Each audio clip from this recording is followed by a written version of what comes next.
পরের দিন দ্বাদশী তিথিতে একাদশী তিথি পালন করতে হবে, তাহলে ডবল পূর্ণ পাবেন। কয়টা পূর্ণ পাবেন?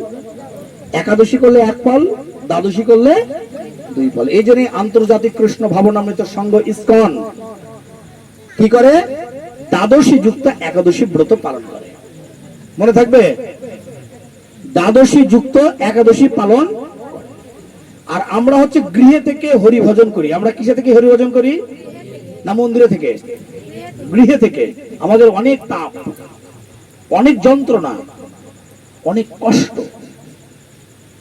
এমনও মাতাজি আছে একাদশীর দিন একটু যে ফল কিনবে তার টাকা থাকে না, থাকে না, কিন্তু অনেকের থাকে না। আবার আমাদের মতো, আমার মতো, আমি তো গরিব মানুষ, আর যাদের মতো বড় লোক মানুষ আছে তারা এতগুলো করে ফল বানিয়ে খাচ্ছে। একজন ডাক দিয়ে বলে না, কে রে সনসুর মা, তুই যে একাদশী আসিস, আইরে দুইজনে মিলে একটু খাই। একটু জল নেই দুপুরবেলা, নাই। আমাদের ভালোবাসাগুলো মেরে ফেলেছি বিষ দিয়ে। প্রত্যেকটা ফলের মধ্যে বিষ দেওয়া, তো এই বিষের সাথে ওই ভালোবাসাগুলো, ভক্তিগুলো নষ্ট হয়ে গেছে। এই বিষ নয় মা, বলবো কোন বিষ। তারপর কি হলো? দ্বাদশী তিথিতে একাদশী করলে পূর্ণ ফল কি হবে? ডাবল হবে।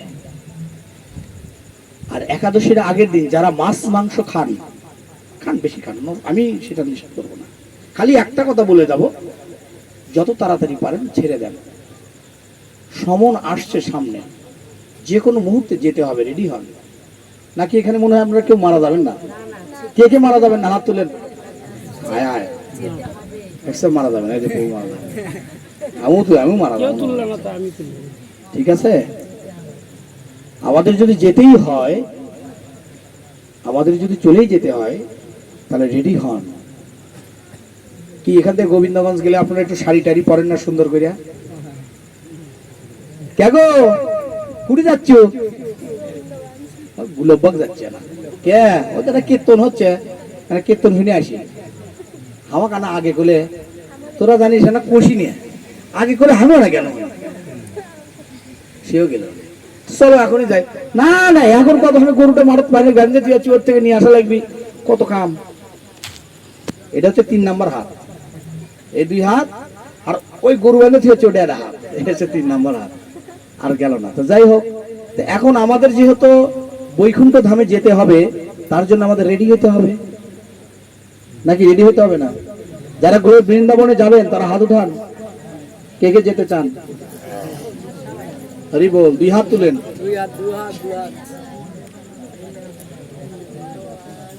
বাহ, জয় জয় নিতাই গৌর প্রীতি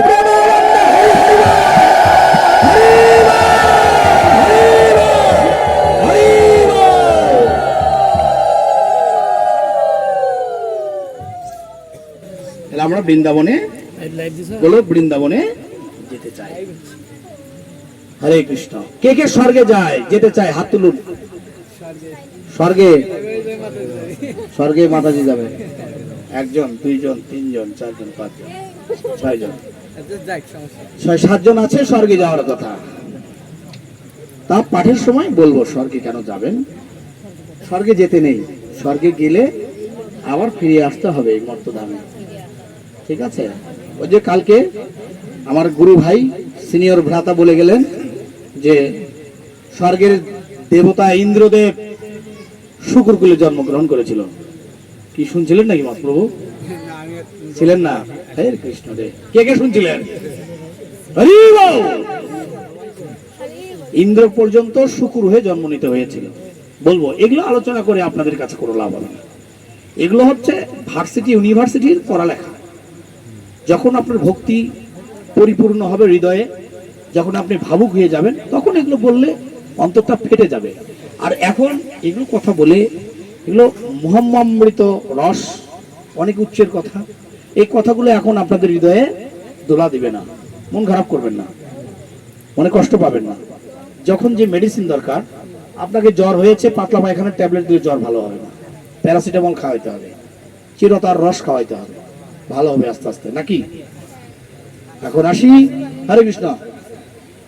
আচ্ছা, যারা আসবে তাদেরকে তো আমরা মোটামুটি চিনি, ওইদিকে তাকানোর দরকার নাই, এই সময়টা আমাদের চলে যাচ্ছে, এই সময়টা আমরা নেক্সট পাবো না।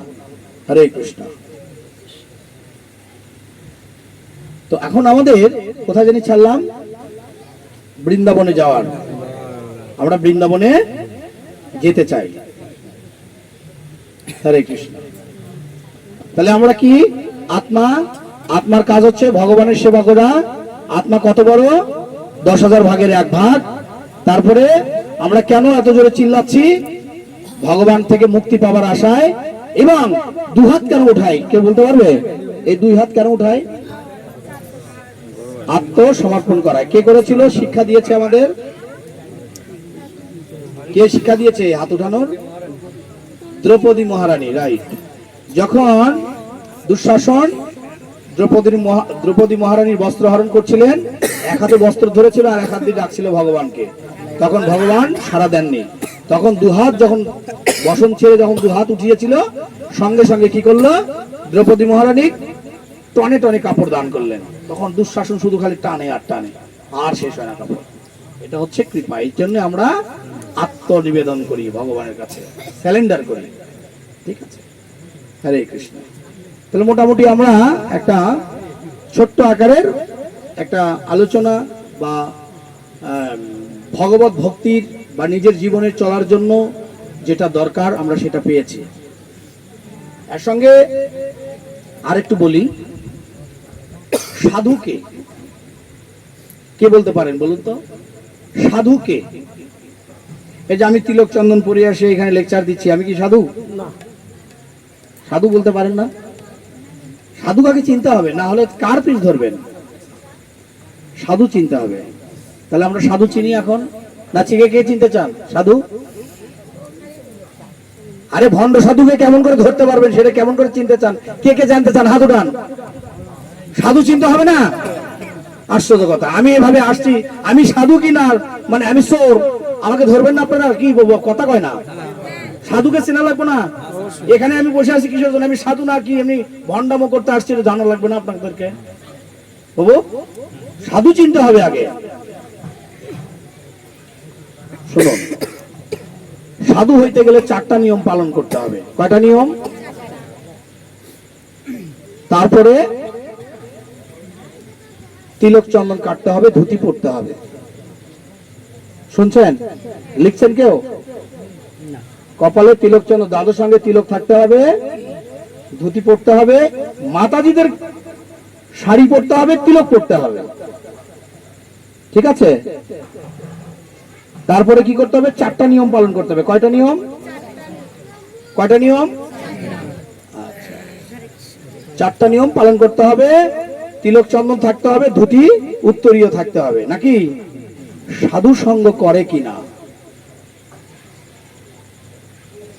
হরিনাম জপ করে কিনা, একাদশী ব্রত করে কিনা, এই কয়টা যার মধ্যে থাকবে তিনি হচ্ছেন সাধু। মনে থাকবে? লিখলেন না তো? মুখস্থ এত থাকে, এত কথা বলতেছি, লিখতে হবে। কেউ লিখুন না, পরে এটা প্রেজেন্টেশন করবেন।